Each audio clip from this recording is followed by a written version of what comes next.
Morning, guys, girls, 606 Garage. All right, so this weekend might be another uneventful weekend. I'd actually had plans on doing nothing this weekend. I was going to go to the National South in Knoxville, Tennessee, but I decided not to go because I ain't really done much with this car. I ain't really done anything for any kind of content.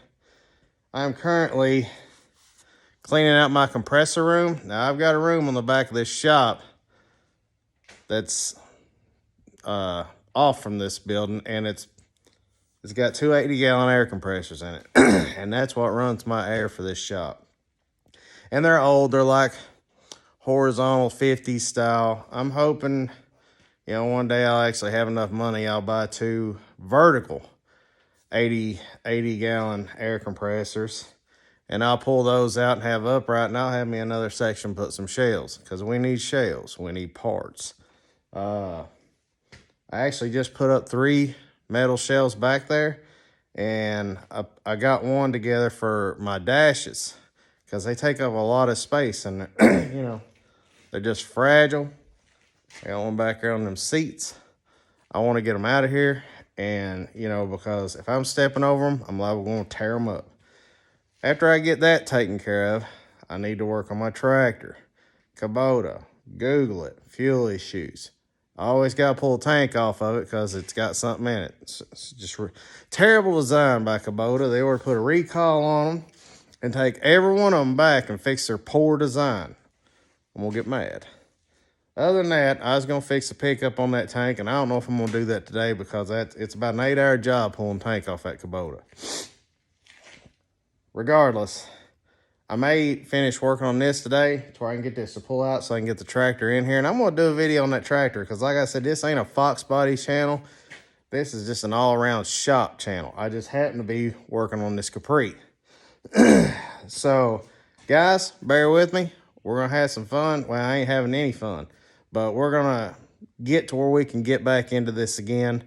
I have ordered some of the steel reinforcements for the back bumper, that causes the bumper to sag. What else did I order? Ordered a new lock set for this car. Ordered black, messed up, supposed to be in chrome. Oh well, it's getting black locks in it. I did order a lock set for the yellow Capri. I ordered ignition key for the yellow Capri. Just small stuff. But by no means am I gonna get started on a yellow Capri. I've got no plans for it. I mean, as far as I'm concerned, I'm never going to touch the car. Would I like to? Absolutely. This has taken more time than I ever thought it would. And what's taking the time is I'm not just putting everything on that I want to put on it right away. I was doing this to see where I stood with what. What was good for what? You know what I'm saying?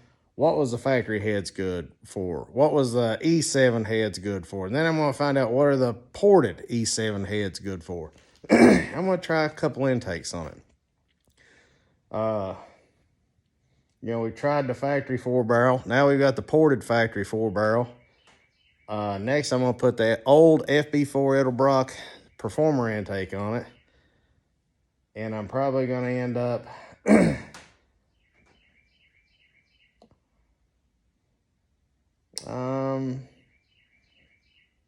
I'll probably do like a torquer. I've got a torquer 2, the old twisted one.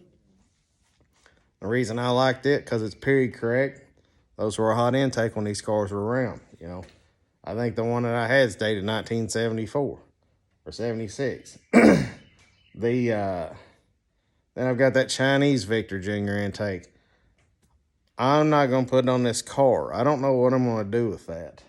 But I am going to show you something cool with that Chinese intake. If you want to port something in a hurry, that's it, because the metal is so soft. It ports so fast. So that, that tells me that the intake could probably easily warp. Now the intake, the factory Ford intake, 4-barrel, man, it's the hardest aluminum ever. It takes forever. It's like grinding cast iron. It's crazy. Not quite that bad, but it's close. All right, I'm going to get back busy, and then I'm going to start getting the shop cleaned up. And I'm actually, as I clean it up and put my parts away, I'm going to kind of keep an eye on what I got. Because I do have a yellow Capri up there that needs a few things. I need a motor. I need a 5-speed. I got a, I need an 8.8. It's got that 6-inch rear end in it, whatever size is, 6 5/8, 6 7/8. I'm not sure what it is.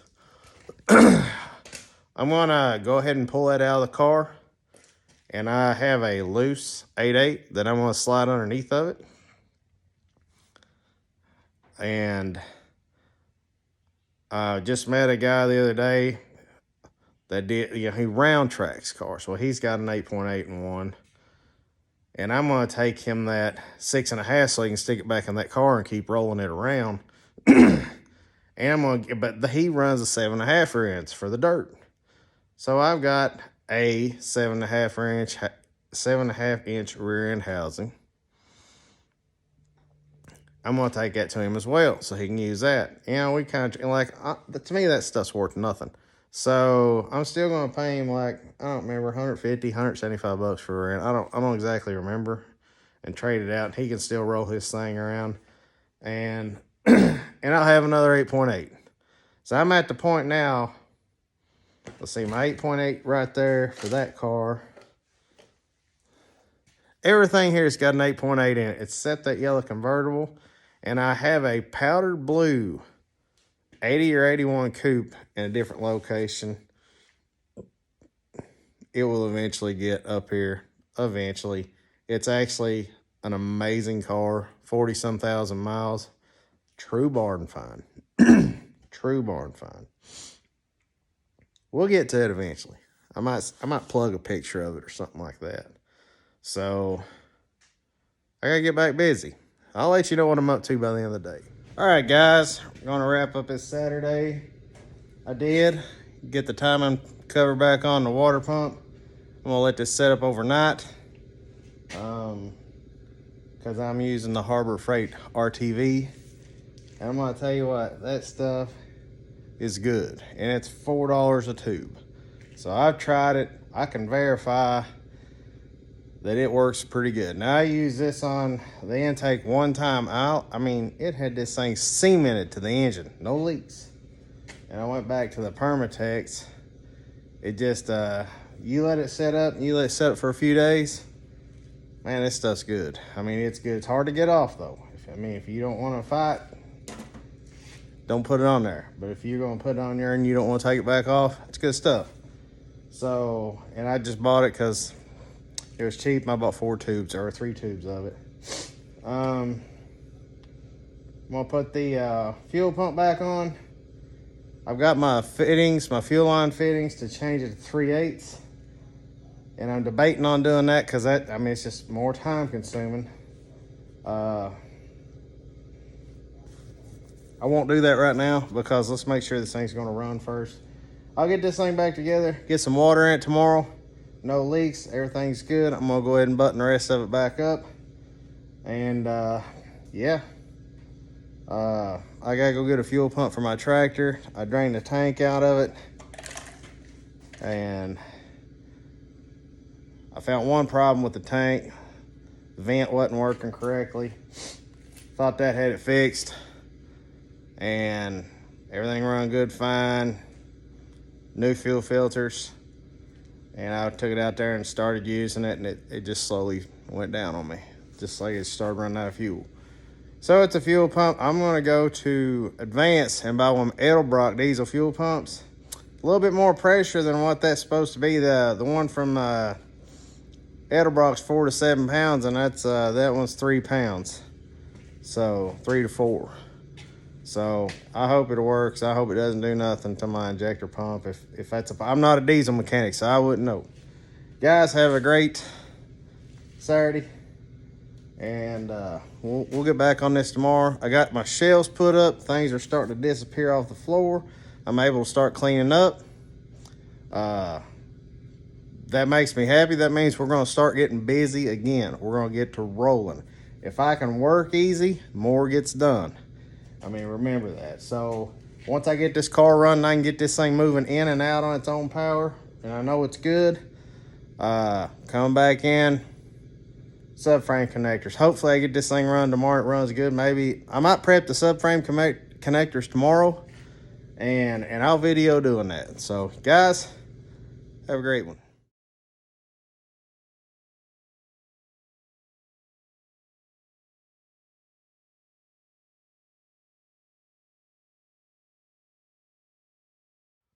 Well, it's still Saturday, still going at it. I am pressing these C-clip eliminators on these axles. I thought you might want to see that. I'll show you the instructions. All right, according to the instructions, it's supposed to be 2 3/8 of an inch from the top of this to right here. I'm gonna verify that real quick. All right, I have verified it. So what I'm gonna do, I'm just gonna take a depth gauge, and I've got this thing set for 2 3/8 of an inch. And what I'm gonna do is I'm gonna set it on here, and when I get it pressed enough, it'll be setting like that. All right, let's get started.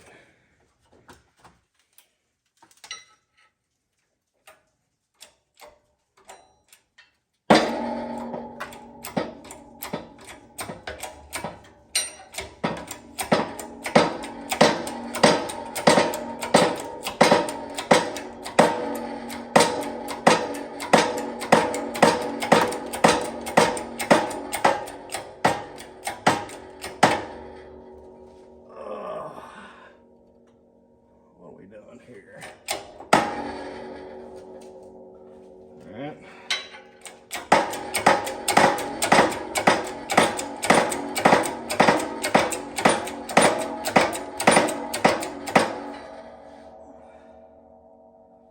I'll tell you what.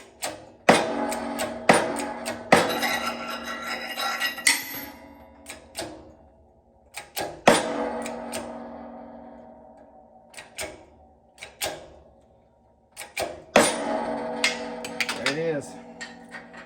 I'm not sure I liked how that popped off. We'll have to take a look at that and see what caused that.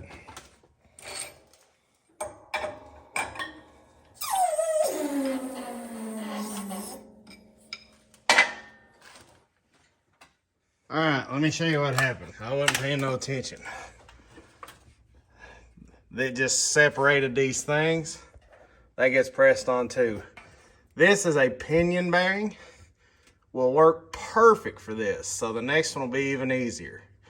Let me press on up in there. All right, we're doing axle number 2 here. As you can see, I already have my ring. I mean, like I said, you guys are learning as I'm going. So setting our depth gauge, verifying once again, it is 2 3/8.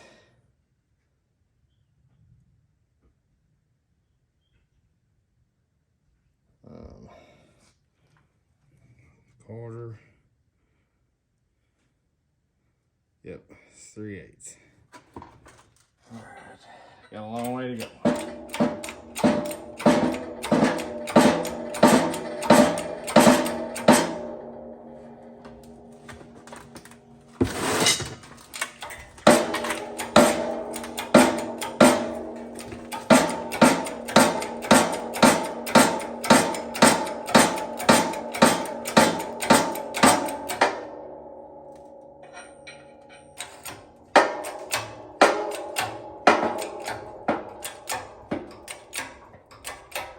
We've hit a tough spot, which is fine.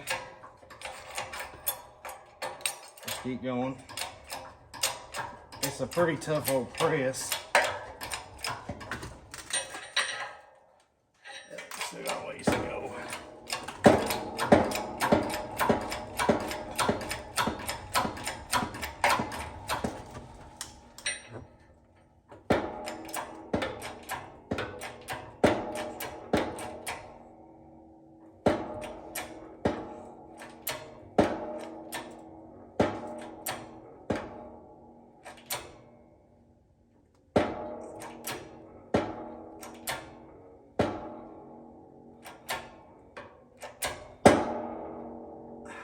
Really looks like it right there.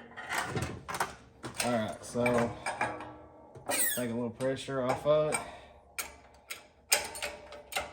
And what I'll do is I'll just get a little more pressure off of it.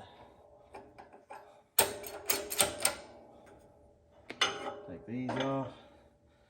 And I'm just gonna let my ring slide down.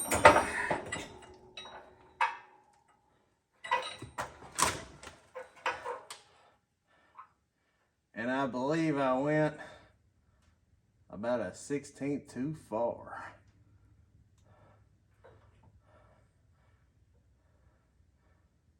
I definitely did.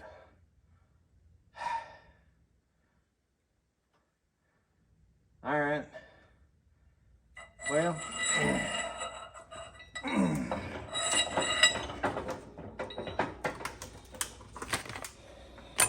I'm not sure you would notice it,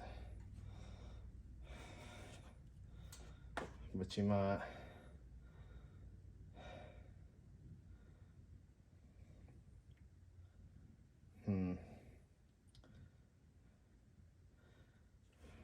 That'll be well, that's gonna be a nightmare. So basically, I'd have to take a bearing separator and just push it just a little bit. But you know what? It's close enough. Now, if it won't bolt in there, it's another situation. But I don't think that's going to be an issue. No, I said I was going to quit, but I'm telling you, every little thing that I do, one less thing I got to do the next day. All right, I just got to run down my other backing plate, clean them up. I got new wheel cylinders, all new brake stuff for that thing. I might be missing a couple things, but I can just take them out of the rear and it's on it. I think the little self-adjusters I'm missing. I got a couple little things missing, but other than that, we're on the downhill slope as far as the rear end goes. So like I said, it's all gonna kind of happen quickly. Rear end's gonna go in, Torx box reinforcements, subframe connectors.